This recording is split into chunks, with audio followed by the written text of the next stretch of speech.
Welcome to the online safety evening summary. These are the slides that were presented at the school on the evening of Wednesday, June 19th, 2024. I'll be stepping you through some of the key messages on each of these slides. The objectives for this session were to share Nukumea's approach to staying safe online, including elements of our digital citizenship program for all ages. We also discussed mobile phones, as several students, some of the older students, have been bringing in mobile phones, which are essentially supercomputers, and we wanted to talk a little bit about having some shared expectations and understandings around some of those decisions. And this was really an opportunity for parents to also speak with each other. As we had lower numbers, we didn't get as much of that interaction as we would like, but we felt that we wanted to replicate the messages that we shared on the night with you now. Nukumea's values are at the heart of everything we do at school. Turanga waiwai, kaitiakitanga, manakitanga, whakapuawai. These are found on our website and are included in our annual report and all around the school. And it's something that we hope is evident in all aspects of life at Nukumea. When we think about our values as they relate to the digital space, manakitanga is an emphasis around being actively kind and compassionate across physical and digital contexts. So how well are we interacting with one another online? Kaitiakitanga, stewards and guardians for our digital environments. That means we have to look after our attention. We have to look after how many channels, how much media, how much stimulation we're getting. Turanga waiwai, we understand the impact and importance of our digital spaces on our wider community. What does our digital footprint look like? How do we represent ourselves within the space of our school? Whakapuawai, we seek out opportunities for ICT to enable, enhance, and extend our unique strengths and talents. I really want to emphasize the 3 E's of that last slide. We ask the question at Nukumea, how does ICT or technology enable, enhance, or extend powerful learning? And if it's not meeting any of those particular areas, then we have to question, why is it there? Is it using technology or devices just for the sake of using it or using them? And that is not what we are after at Nukumea. We are about using the right tool for the right job and doing it well and knowing its purpose. A big part of our roles here at Nukumea, as educators, but also as we think about it as parents, is the way we manage the amount of media that is saturating our lives. Our children are at the end of so much stimulation. It is coming in at a tsunami's pace and scale that is something we really haven't seen before. It's been coming through all kinds of channels, the whole idea of binge watching, this idea that you should just be able to power through so much media content that it doesn't help with our learning and our ability to actually think deeply and see information, understand information in a way that our brains can keep up, our brains can process, and our ability to then use our minds and our attention to solve some of the biggest problems we have. We want to now turn to some of the work we do on the ground as part of our program in class. One of the first activities we do with our years 4 to 6 group of students is talk about I will, I won't, and if I. And it's the way we scaffold different statements that make up a shared agreement in the classroom.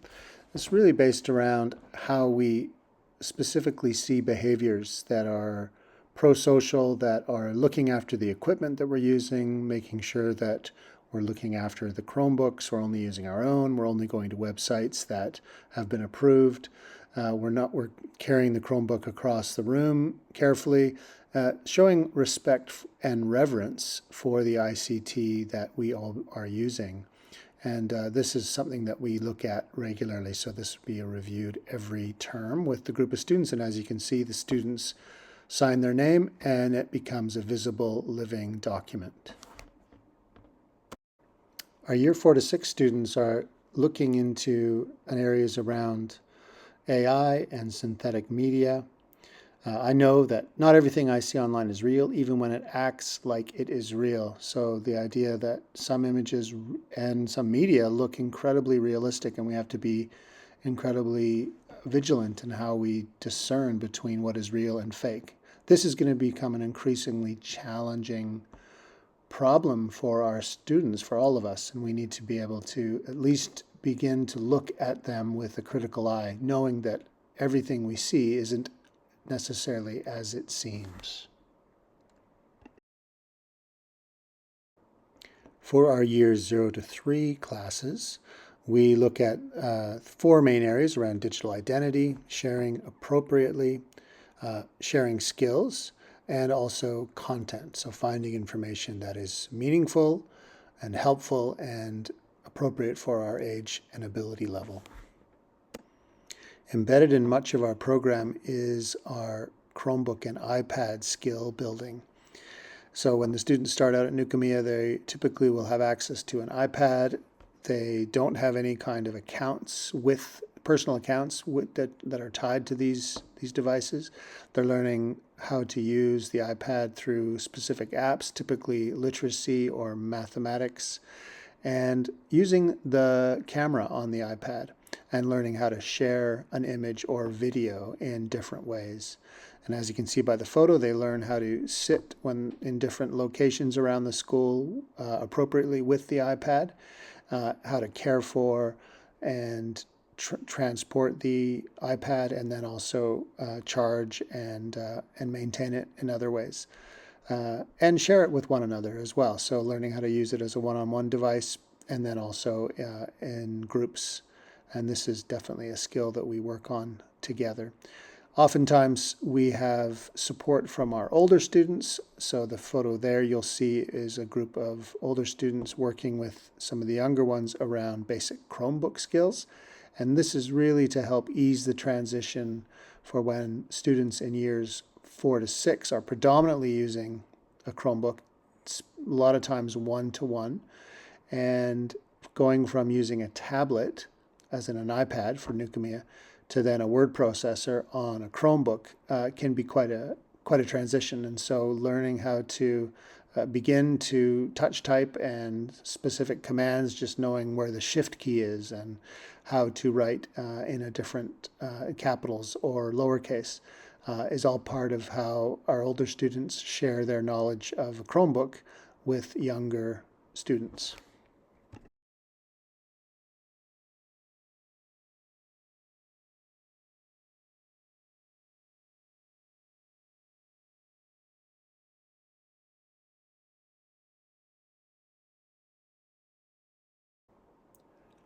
One of the first entry points for our young students around digital safety is privacy and sharing personal information. So knowing that sharing your favorite video game, your favorite book, your opinion about something can be shared on a device at the right time. But most personal information needs to be safeguarded and only shared within school with trusted adults. And of course, family are the ones who are the guardians of our personal information when we start school, and that we learn about what our hero login post is. So we learn about our student ID number. We learn a little bit more about information that is only known by the school and the parent, and that information does not get shared on the internet.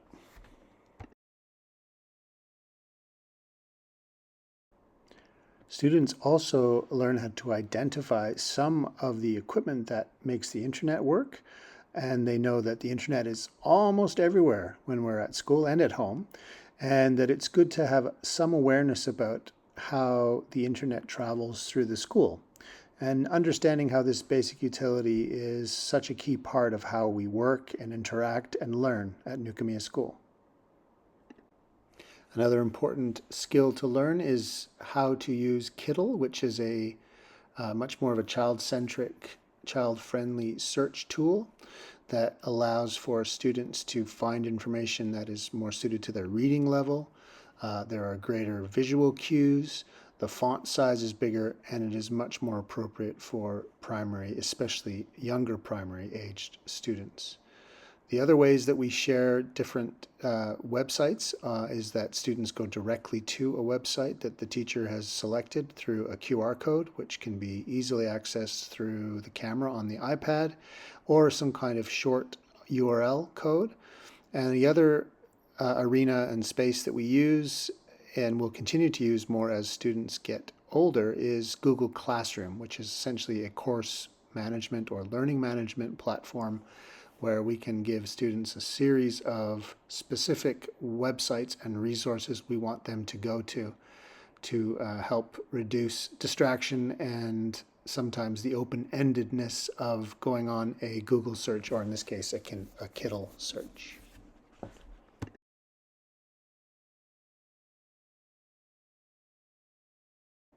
The importance of using games, harnessing the power of gaming and gamification with our students. And this is an example of Interland, which is set up by Google, and it covers many themes that are within the digital citizenship program around their privacy, about staying safe, about making sure that you're being mindful about what you're posting and who you're interacting with. And so we have a variety of different interactive lessons and games that they play, and then we follow these up with some of the work, as you see here on this worksheet, that can be done digitally or with a pen or paper. This is a really important part of an ongoing, I guess, motivation that we have to make sure that our students are working within this environment, learning new skills, keeping up with different themes and trends in technology, which is always one of the greatest challenges. But with gaming and different gaming platforms that have a strong educational component, the engagement level there can be very high and very important, and a really nice way for students to learn in ways that they would be anyway if they were exploring games for other recreational interest.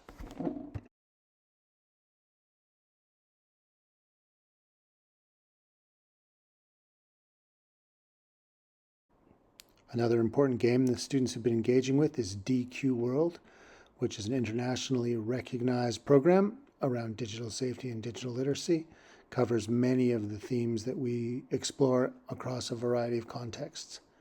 Another very engaging game.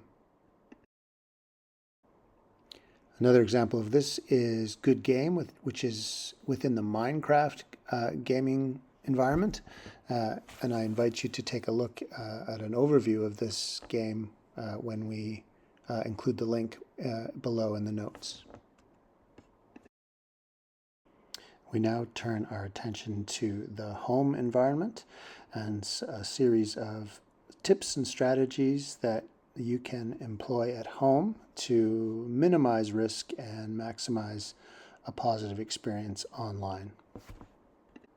So I want you to think about safety at home in layers. There's no one thing, one strategy that is going to work.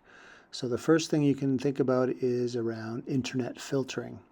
And what you can do is you can change the DNS settings on your internet device or the router that will mirror what the students experience at school. So if you want to have the similar internet experience at home that you would get at school, then going on to switch on safety will allow you to step through how to change the DNS settings on a whole range of devices. And this is a really helpful way to ensure that a lot of the really harmful content that is inappropriate for young people, which they will probably come across at some point or another, you can minimize this again by creating the system settings that mirror what is happening at the schools. Majority of schools around New Zealand have excellent filtering, and it's really helpful to have the option of a free service that allows for you to change your settings to enable a more safe internet experience.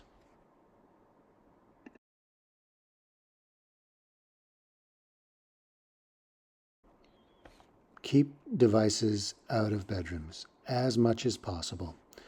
If your child is learning to use an iPad, a Chromebook, a gaming console, as much as possible, try to keep these in a common area of the home, whether this is in a lounge or in the kitchen table, somewhere where they won't be tempted to create a secret little world where they can just go off and experiment and dive down rabbit holes that could be harmful to them.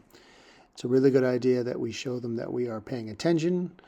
We don't want to be hovering over them every second. We want to try to build the trust, but because technology is so much about building trust, when we hand them a supercomputer that has access to the internet, then we need to make sure that we slowly build up their ability to use that device and be trusted with it. That's better done in a common space and not in a private space.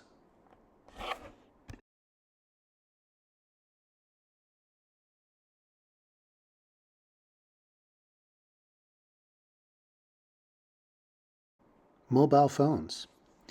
Some of our students have begun to bring their mobile phones to school. Most of these have been of the smartphone variety, which means they can connect to the internet and to social media and have other features that have really opened up all kinds of possibilities. When the students come to school with these phones, we've asked them to come to the office to hand in their phones for the day, where they are safely locked up and looked after safely, so the students aren't concerned about the security of these, but also just keeps them from distracting them when they are in class. So this is something that's going to continue on for all of our students, whether students have a flip phone or a real basic phone or something that is a little bit more advanced. Now, to be absolutely clear, you are not required to get a mobile phone for your son or daughter while they're at Nukumea. It's not required. However, some of your children will ask, or you may as a parent want to have access to a mobile phone to communicate with them for different reasons, usually texting or calling. Our suggestion to you is to make sure that you consider some of the phones that are a little bit more basic. As this quote says, it resonates quite well, I think, around the more features on a device requires more parenting. And if you want to simplify your parenting role in the digital space, then remove unnecessary features. There are all kinds of ways that our students, your children, can connect online, and getting the access to a mobile phone is not necessary. In fact, if you can delay it as long as possible, that is fantastic. Once you are in the hunt for a mobile phone, I encourage you to take a look at this link, this matrix provided by screensense.org, and the full length is there on the slide, but you'll be able to click on it directly below in the notes. This is a really great way to look at some of the common features, brands of phones and their capabilities, and how to make some decisions about what is important, what is the purpose for you buying certain phones, and maybe being a little bit more discerning about what ones you really need versus what ones your child may want.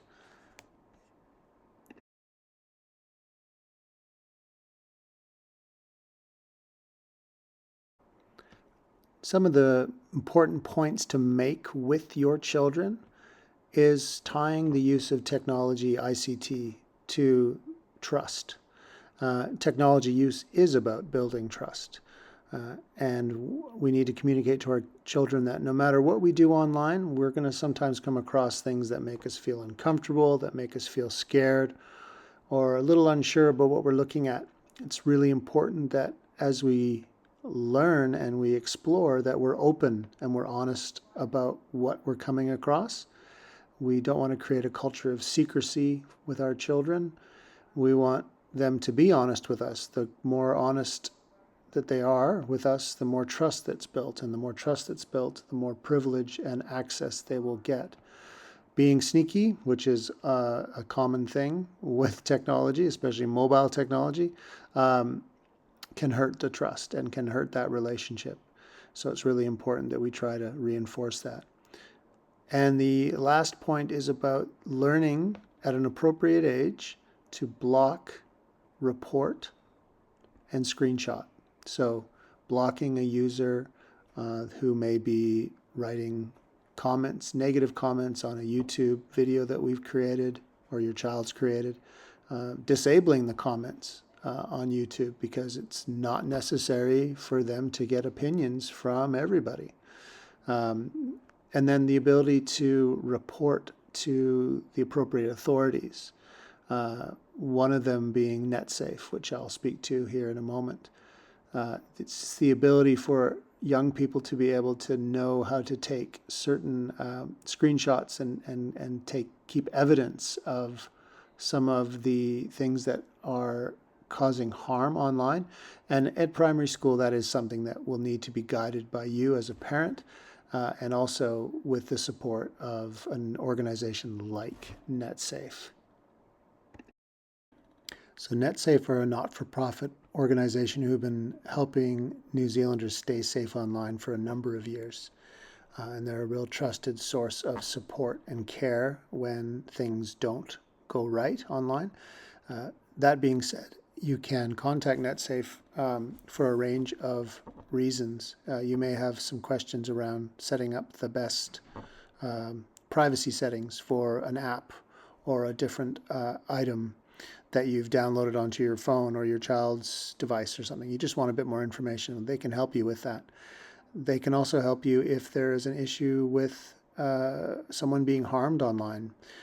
Someone in your family has been affected by something they've seen online or they've come across online. So it's really important that you feel comfortable to reach out to NetSafe, and I would encourage you to do that. They're an excellent group of skilled professionals who can help you and support you through any kind of online queries or harm that you may have. And that concludes the summary of our online safety evening. We encourage you to reach out to the school if you have any further questions, in particular to Deputy Principal Andrew Cowie, Andrew C. at nukumea.school.nz, and Lisa Everett, Lisa E. at nukumea.school.nz. If you have any questions at all, and we look forward to seeing you at our next event. Thanks for your time and attention.